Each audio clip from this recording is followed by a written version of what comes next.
बोलो जयकारा। बोलो मेरे श्री गुरु महाराज की जय।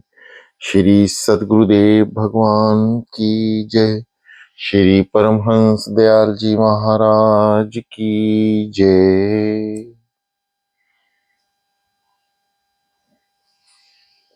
श्रीमद् भागवत रहस्य 10वें स्कंद पूर्वार्ध।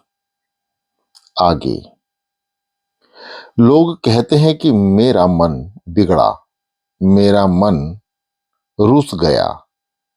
कोई ऐसा नहीं कहता कि मैं बिगड़ गया हूं, मेरी आत्मा भ्रष्ट हो गई है। आत्मा तो मन का दृष्टा है, साक्षी है। मन की कोई स्वतंत्रता सत्ता नहीं है। आत्मा के अनुसार, आदेश अनुसार उसे काम करना पड़ता है। मन नपुंसक है, वह विषयों में फंसकर सुखी दुखी होता है, किंतु आत्मा आरोप अपने पर करता है। तुलसीदास जी ने एक दृष्टांत दिया। बानरों को पकड़ने के लिए शिकारी ने एक युक्ति की। वन में जिस वृक्ष पर बानर हो, उसके नीचे एक छोटा सा मुंह वाले घड़े वे चने भर कर रख देता है। बानर अपने दोनों हाथों से चने निकालने का प्रयत्न करता है, किंतु मुट्ठी में चने होने के कारण हाथ बाहर नहीं निकाल पाता। वह मान लेता है कि किसी भूत ने घड़े में छिपकर उसके हाथ पकड़ लिए हैं। वास्तव में तो किसी भी भूत ने हाथ पकड़े नहीं हैं। यदि मुट्ठी खोल दे तो हाथ बाहर निकल आए। संसार भी एक ऐसा ही घड़ा है। सांसारिक विषय हैं चने और मन। बानर मन अहंतावश विषयों को अपनी मुट्ठी में बंद किए रहता है, फिर भी मानता है किसी ने बांध लिया है। विषयों को ममता अहम की मुट्ठी से मन ने पकड़ रखा है और स्वयं ही छोड़ नहीं पा रहा है। जीव का बंधन बानर के जैसा ही है। इन दोनों का बंधन अज्ञान मूलक है। अज्ञान का नाश होने पर बंधन नहीं रहता। अज्ञान की उपाधि दूर होते ही परमात्मा और आत्मा एक हो जाते हैं। माया ने संसारिक घड़े में विषयों में चने भर दिए हैं। विषय भूज कर यदि इन विषय रूपी चनों को छोड़ दिया जाए तो फिर मुक्ति ही मुक्ति है। अपने पुत्र के घर भी पुत्र का जन्म हुआ, फिर घर छोड़कर वृंदावन या काशीवास करना नहीं चाहता। पहले तो वह कहता था कि अपने पुत्र के विवाह हो जाने पर मैं गृह त्याग करूंगा। अब वह कहता है कि मेरा छोटा पुत्र मुझे जाने नहीं देता। काशी वृंदावन में सेवा चाकरी भी कौन करेगा। इधर बूढ़े के पुत्र सोचते हैं कि यदि वह बूढ़ा वृंदावन चला गया तो उसकी पेंशन की रकम से हाथ धोना पड़ेगा, क्योंकि वह वही मांग लेगा। वहां वह सारी रकम साधु संतों में लुटा देगा। यदि यहाँ घर में ही रहे तो रकम घर में ही खर्च होती रहेगी। बाजार से साग सब्जी भी लाएगा, हमारे बच्चों की देखभाल करेगा, और यदि हम रात को सिनेमा देखने जाएंगे तो घर भी संभालेगा। इस तरह बूढ़ा और उसके बच्चे एक दूसरे को छोड़ते नहीं हैं। दोनों की अपनी अपनी वासना है, अपने अपने स्वार्थ हैं। मन यदि विषयों से हटकर ईश्वर का चिंतन करने लगे तो मुक्ति मिलती है। देह ध्यास छूटा और वृत्ति ब्रह्माकार हुई तो मुक्ति ही मुक्ति है। विषयों का ही चिंतन करने वाला मन अशुद्ध है, विषयों का चिंतन त्यागने वाला मन शुद्ध है। अनादिकाल से विषयों का चिंतन करते रहने की मन को आदत सी हो गई है। यदि यही मन श्री कृष्ण कथा का चिंतन श्रवण मनन करने लगे तो विषयों का विचार करने की आदत छूट सकती है। इंद्रियों के स्वामी हैं श्री कृष्ण। आंखों का श्री कृष्ण से संबंध जोड़ो, सर्वस्त्र और सभी में ईश्वर के दर्शन करो। इंद्रिया रूपी गोपी का आत्मा के साथ मिलन करना है। 5 इंद्रियों के विषय भी 5 हैं। यदि इंद्रियां अपने अपने विषयों में से अलग हो जाएं, तो आत्मा के साथ उनका मिलन होगा। इंद्रियां गोपी को प्रभु के साथ विवाहित कर दो। गोकुल लीला का तात्पर्य है गोपियों की जीते जी मुक्ति। श्री कृष्ण ने गोपियों को मुक्त करने के लिए गोकुल लीला की थी। गोपियों को वे जीते जी मुक्त करना चाहते थे। गोपियां चाहे अपने घर में रहें, उनका मन विचलित ना हो, ऐसा उन्होंने किया। किसी भी प्रकार की साधना धारण किए बिना ही गोपियों के मन का श्री कृष्ण से निरोध हो गया। गोपियों ने भक्ति मार्ग का आचरण किया था। महाप्रभु कहते हैं, मुझे नया कुछ भी नहीं करना है, मैं तो गोपियों का मार्ग ही बतलाता हूं। लौकिक रूप से प्रति जितनी आसक्ति है, उतनी यदि भगवान में हो जाए तो संसार के बंधन छूट जाएंगे। श्री कृष्ण का सौंदर्य ही ऐसा है कि उसे देखने के बाद जगत का सौंदर्य सुहाता ही नहीं है। श्री कृष्ण अति सुंदर हैं, जगत सुंदर है, ऐसा मानने से काम दृष्टि पैदा होती है। श्री कृष्ण कथा में तमन्यता अनायास ही हो जाती है। परमात्मा हमारी सभी इंद्रियों को विषयों से हटाकर अपनी ओर आकर्षित कर लेते हैं। जिसका मन मधु है, उसी के घर का माखन कन्हैया ग्रहण करता है। भगवान से हमेशा प्रार्थना करते रहो, नाथ मेरे मन को जड़ पदार्थों में से हटाकर अपनी ओर आकर्षित कर लीजिए। मन को तभी शांति मिलती है जबकि वह ईश्वर में स्थिर होता है। वेदांती मन को अर्ध चेतन और अर्ध जड़ मानते हैं। संकल्प करने से मन हजारों मील दूर पहुंच जाता है। मन का जब भी लय होगा, जड़ पदार्थ में नहीं, ईश्वर में ही लय होगा। वस्तु सजातीय वस्तु में ही धूल मिल सकती है। दूध में मिश्री मिल जाती है, पत्थर नहीं। संसार के सभी पदार्थ नाशवान हैं। जो क्षण क्षण सर रहा है, यानी क्षीण होता जा रहा है, वही संसार है। यह मन ईश्वर में ही जाकर विलीन हो सकता है, अन्य किसी पदार्थ में नहीं। हे नाथ, मेरा मन सदा तुम्ही में लगा रहे। ईश्वर से मन का दूर होना ही बंधन है। ईश्वर के चरणों में मन रहना मुक्ति है। मन ईश्वर से दूर हो जाएगा तो बिगड़ जाएगा। भगवान की लीला का यही तात्पर्य है। गोपियां अपने मन में श्री कृष्ण को हमेशा बसाए रख कर ही घर गृहस्थी निभाती रहती थी। मन को मुक्त करना है, उसी का निरोध करना है, ईश्वर के साथ उसे ही एकाकार करना है। निवृत्ति के समय यदि मन में किसी भी वस्तु का विचार आए तो मान लो कि मन उसी में फंसा हुआ है। गोपियां तो निवृत्ति के समय श्री कृष्ण की लीला का श्रवण कीर्तन ध्यान करती थी। संकट के समय में जीव विश्व साधक करता है, किंतु भगवान तो दौड़ते हुए आते हैं। सभी विषयों को छोड़कर मन का ईश्वर में लगाना मुक्ति है। मन के अनायास प्रभु स्मरण के लिए यह निरोध लीला है। दशम स्कंद की कृष्ण लीला जगत का विस्मरण और प्रभु का अखंड स्मरण कराती है। गोपियां सारे जगत को भूलकर मात्र कृष्ण को याद करती हैं। इसी हेतु यह कृष्ण लीला है। कृष्ण लीला में मन को लगा देने से जगत भुलाया जा सकता है। शरीर चाहे कभी भी हो, मन को कहीं भी हो, मन को गोकुल वृंदावन में बसाए रखो। जो मरकर जिए और जी कर मरे, वही सच्चा शर है। जो मरकर जीता है, वह मुक्ति पाता है। मृत्यु की मृत्यु ही तो मुक्ति है। गोपियां घर का कामकाज करते हुए श्री कृष्ण में ऐसी लीन हो जाती हैं कि ना करने जैसा काम भी कर बैठती हैं। चूल्हा में लकड़ी के साथ साथ बेलन जला देती थी।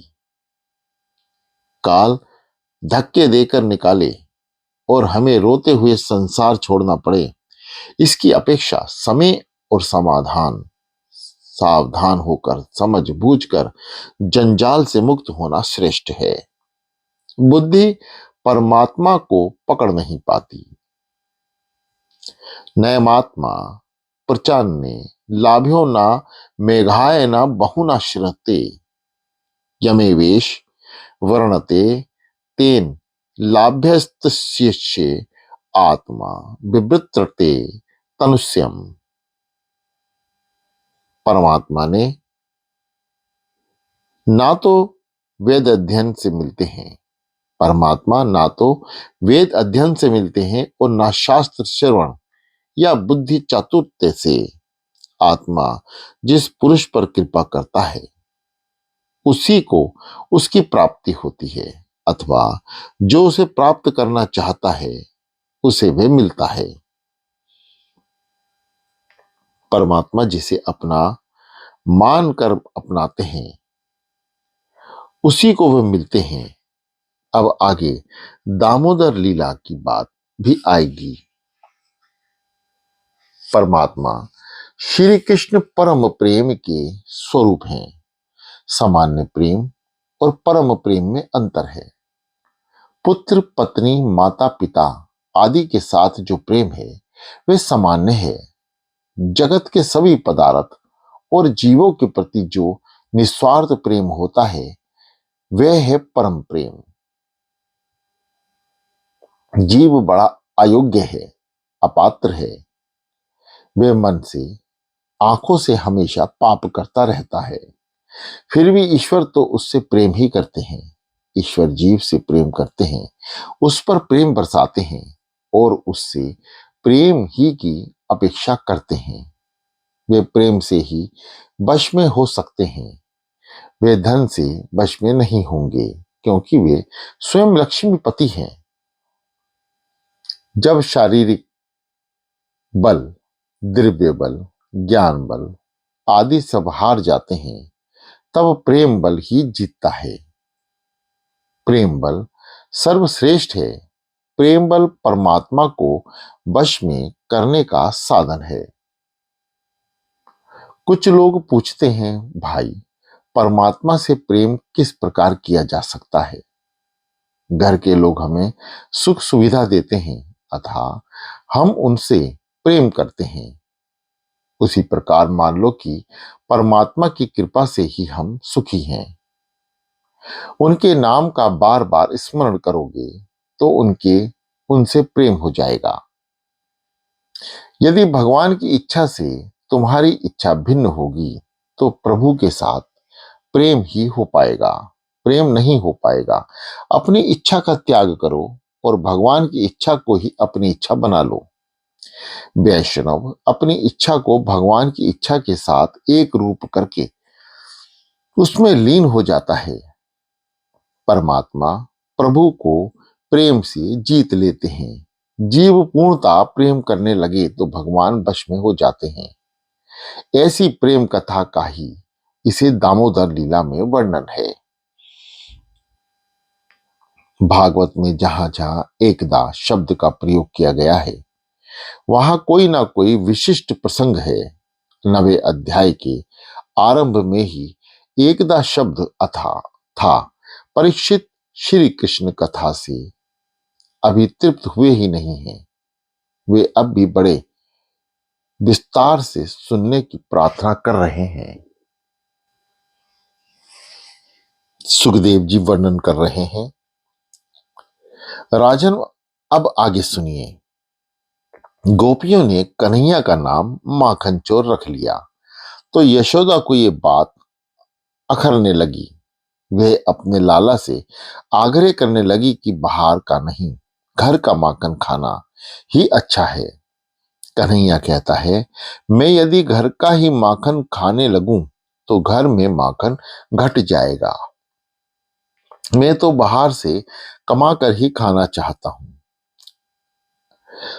अजी स्वाद गोपियों के माखन में नहीं, प्रेम में था।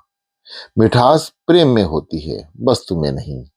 यशोदा ने सोचा कि घर का काम काज नौकर संभालते हैं, इसलिए शायद लाला को घर का माखन पसंद नहीं है और माखन की चोरी करता रहता है। आज मैं स्वयं दधी मंथन करके माखन बनाकर उसे खिलाऊंगी और तृप्त करूंगी। रामायण में कहा गया है कि राजा दशरथ चक्रवर्ती सम्राट थे और सेवकों की उनके यहाँ कोई कमी नहीं थी। फिर भी महारानी कौशल्या अपने हाथों से भोजन बनाती थी। रसोई ठाकुर जी के लिए, पानी बिगड़ा तो बाणी बिगड़ेगी। बाणी बिगड़ने पर वीर्य बिगड़ता है। वीर्य अर्थात जीवन। अन्न मन को मानता है। आपको के चरित्र में पूर्णता विश्वास न हो, उसे अपने कभी ना आने दीजिए। और यदि वे रसोई घर में आ भी जाए तो अन्न जल दूषित होने ना दें। एक दिन सभी नौकर घर के अन्य कामों में जुटे हुए थे, तो यशोदा ने अपने ही हाथों दधी मंथन करके माखन बनाकर लाला को खिलाने की बात सोची। मेरा लाला फिर कभी बाहर का माखन खाने की इच्छा नहीं करे, ऐसी उसकी चेष्टा थी। प्रातः काल में स्नान आदि कार्यों से निर्वृत्त होकर पीला वस्त्र पहनकर यशोदा जी दही मंथन का काम करने लगी। यशोदा जी कन्हैया के लिए यह कह रही थी, सो इस काम में भक्ति भी मिली हुई है। हमें प्रत्येक व्यवहार को भक्तिमय बनाना है। घर में झाड़ू बुहारी करना भक्ति है, क्योंकि हमारा घर ठाकुर जी ही का है। यदि घर में कहीं कूड़ा करकट होगा तो ठाकुर जी अप्रसन्न हो जाएंगे। भोजन बनाते समय भी सोचा जाए कि ठाकुर जी खाने जा रहे हैं। भोजन बनाना भी भक्ति ही तो है।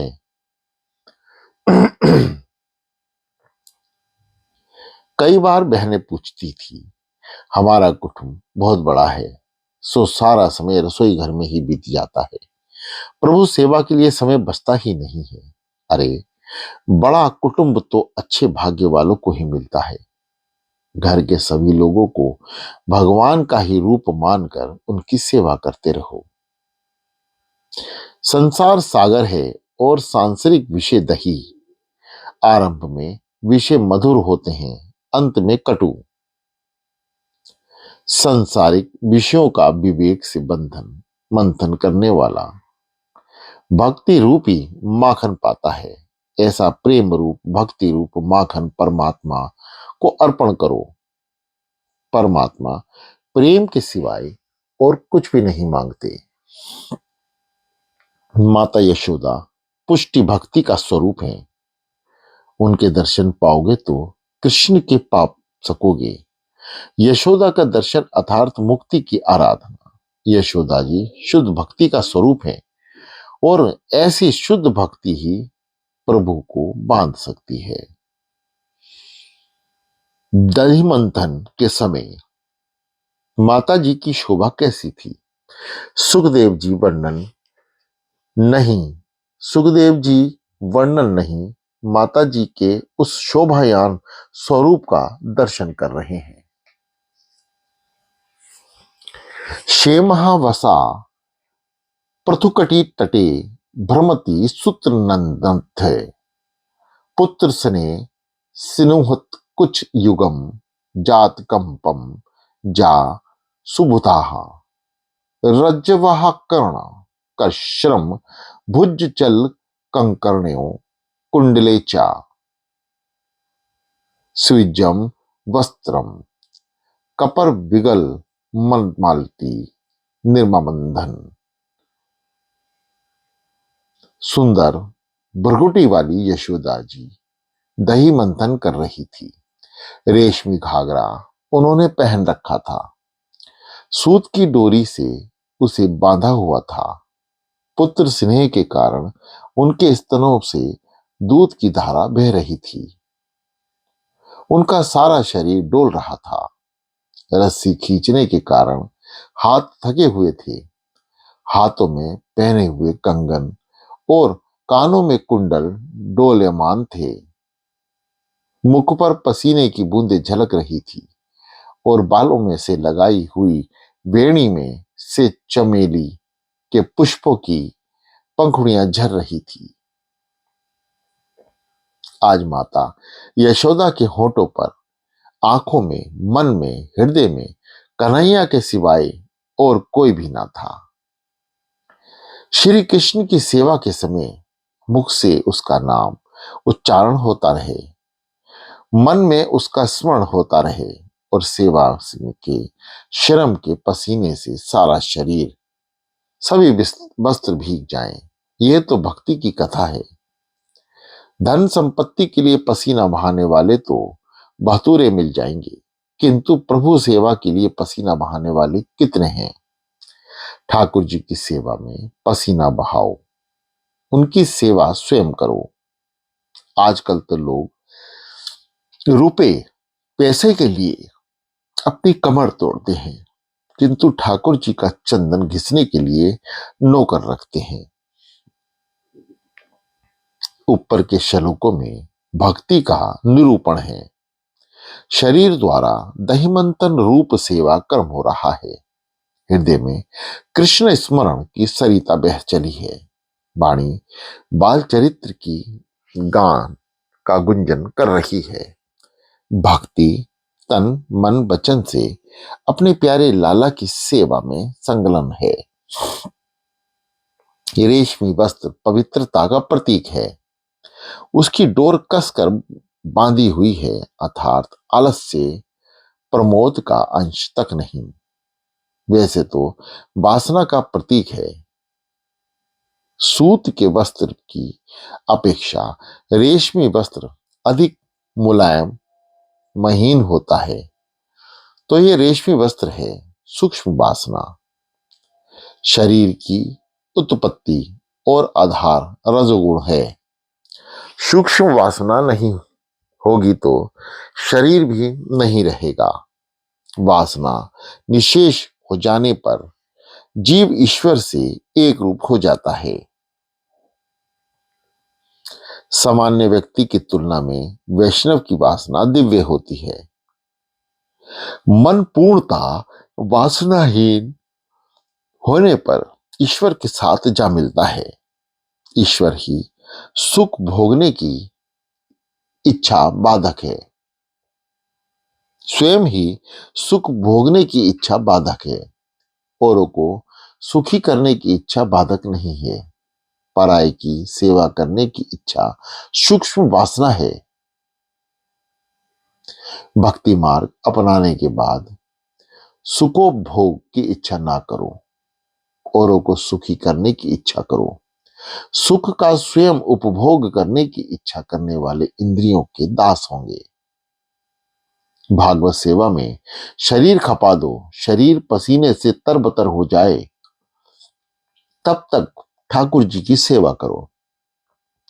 ठाकुर जी के उपयोग में ना आने वाला शरीर वृथा है। तुलसीदास जी ने बिना ठाकुर जी की सेवा हो नहीं पाती। तुलसीदास के बिना ठाकुर जी की सेवा हो नहीं पाती। ये शरीर श्री कृष्ण का है। श्री कृष्ण के लिए ये शरीर धर्म क्षेत्र है। धर्म क्षेत्र अर्थात विष्णु क्षेत्र रूपी है। यह देह भोगम भोग के लिए नहीं है। यशोदा ने शारीरिक सेवा की। शारीरिक सेवा तो करनी ही है, किंतु यदि मन से सेवा नहीं की गई तो आनंद लाभ नहीं होगा।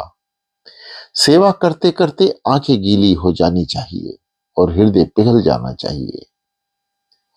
ऐसे सद्भाव पूर्वक सेवा करने वाले आजकल बहुत कम हैं। सेवारत यशोदा जी की आंखों में श्री कृष्ण है और हृदय में भी। दही मंथन के समय उनकी दृष्टि तो कन्हैया को ही पर ही स्थिर है। कामकाज करते समय हमारी दृष्टि यशोदा जी की भांति श्री कृष्ण की ओर ही रहनी चाहिए। सभी गोपियां भी खान पान काम काज के समय भी गोपाल कन्हैया की ओर ही टकटकी लगाए रही रहती थी। व्यवहार छूटता नहीं है और उसे छोड़ना भी तो नहीं है, किंतु व्यवहार के साथ साथ परम पार्थ को याद रखो। अपना लक्ष्य कभी ना भूलो। सभी संत महात्माओं को कुछ ना कुछ कामकाज करना ही पड़ता है। कामकाज के समय भगवान को भूल जाना अपराध है। इस संसार में कोई केवल धन के लिए जीता है, तो कोई स्त्री के लिए, कोई संपत्ति के लिए जीता है, तो कोई पुत्र परिवार के लिए। ऐसा व्यवहार इष्ट नहीं है। पैसा नहीं, परमात्मा को देखना है। आदर्श को, लक्ष्य को ध्यान में रखकर किया गया व्यवहार ही भक्ति है। व्यवहार शुद्ध होगा तो भक्ति आएगी। लक्ष्य को भूलकर किया गया व्यवहार बाधक होगा। लक्ष्य को भूल जाओगे तो लख 84 के फेर में फंस जाओगे। व्यवहार निभाते समय दृष्टि भगवान की ओर स्थिर रखोगे तो व्यवहार भी भक्ति बन जाएगा। यशोदा है पुष्ट भक्ति। पीला वस्त्र वैष्णवी भक्ति का प्रतीक है। संसार है गागर, मंथन करके प्रेम रूप नवनीत पाना है। परमात्मा की मांग है प्रेम। दृष्टि में प्रभु का स्वरूप होना चाहिए। घर का कारोबार करते समय यशोदा जी की भांति मुख में प्रभु नाम और दृष्टि में प्रभु का स्वरूप होना चाहिए। पुष्ट भक्ति में भक्ति और व्यवहार भिन्न नहीं है। भक्ति का प्रत्येक व्यवहार भक्ति में होना चाहिए। जो कुछ काम करो भगवान की आज्ञा समझ कर करो। काम काज करते करते हर 5-10 मिनट बाद भगवान को निहारते रहना। जब तक व्यवहार पूर्णतः शुद्ध नहीं होगा तब तक भक्ति भली भांति नहीं हो पाएगी। व्यवहार में छल, कपट, असत्य ना होने चाहिए। यशोदा की दृष्टि हमेशा श्री कृष्ण की ओर लगी रहती है। भगवान का स्मरण करते करते माता का हृदय द्रवित हो गया। बक्षय स्थल का वस्त्र भीग गया है। 12वें अध्याय में कहा गया है कि भगवान ने कुंडल में सांख्य योग है। ये यशोदा का नहीं, भक्ति का श्रृंगार है। सांख्य योग की सहायता के बिना भक्ति की नहीं जा सकती। महाप्रभु ने कहा है यशोदा के कुंडल साख्य योग है। साख्य योग की सहायता से भक्ति स्थिर होती है। दुख का प्रसंग आने पर मनुष्य भक्ति करने लगता है, किंतु उससे स्थिरता नहीं आ पाती। सो आंखी योग के बिना भक्ति अपूर्ण है। योग शास्त्र मन को एकाग्र बनाता है और योग को एकाग्र बनाने के लिए उपयोगी है। सांख्य शास्त्र का अभ्यास किए बिना चेतन आत्मा जड़ शरीर के प्रत्येक नहीं हो पाता। सांख्य शास्त्र मन को शुद्ध करता है। इन दोनों की आवश्यकता है। यदि भक्ति करनी ही है तो आत्मा को शरीर से प्रथम कर लो और मन को एकाग्र करो। शारीरिक आनंद पाना नहीं है। बार बार सोचो कि चेतन आत्मा और जड़ शरीर दोनों एक नहीं, भिन्न है। रोज तो मंगल गीत गाने पर लाला जागता था। आज इच्छा थी कि माखन तैयार होने पर उसी जगाया जाए। बुद्धि को ईश्वर से दूर ना होने दो। बुद्धि यशोदा विषयों की ओर बढ़ेगी तो वहां फंस जाएगी। इसलिए तो कन्हैया माता को दूर नहीं जाने देता। बुद्धि यदि ईश्वर से दूर होकर विषयों की ओर जाएगी तो विपत्ति में फंसेगी। ईश्वर ये नहीं चाहता, सो भी यशोदा को कोई और काम करने नहीं देता। बोलो जयकारा, बोलो मेरे श्री गुरु महाराज की जय।